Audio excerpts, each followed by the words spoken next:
আসসালামু আলাইকুম। অনুসন্ধানী বাংলা টিভির পক্ষ থেকে সবাইকে স্বাগতম। আপনাদের সাথে আছি আমি মোসাম্মদ সুমাইয়া। দিনাজপুরের বীরগঞ্জে জাল ডলার ও জাল টাকাসহ 3 প্রতারক আটক। দিনাজপুরের বীরগঞ্জে পুলিশ জাল ডলার, জাল টাকা ও একটি মোটরসাইকেল সহ 3 প্রতারককে আটক করেছে। আটককৃতদের আদালতের মাধ্যমে প্রেরণ করা হয়েছে জেল হাজতে।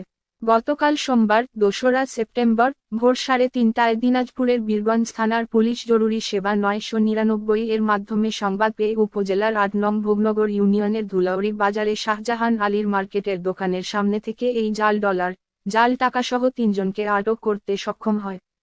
উদ্ধার করা হয় $1 জাল 101টি নোট ও 1000 জাল টাকার 260টি নোট, রেজিস্ট্রেশন বিহীন পালসার মোটরসাইকেল।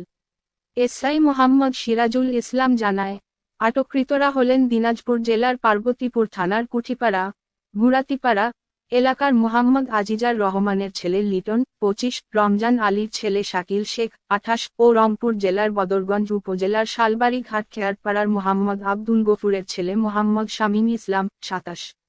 বীরগঞ্জ থানার ভারপ্রাপ্ত কর্মকর্তা ওসি মজিবুর রহমান সত্যতা নিশ্চিত করে বলেন, বীরগঞ্জ থানায় একটি প্রতারণার মামলা হয়েছে।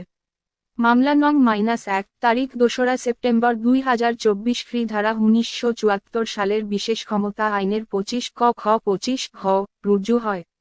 মামলাটির তদন্তভার এসআই মোহাম্মদ নুরুন্নবী এর উপর অর্পণ করা হয়েছে।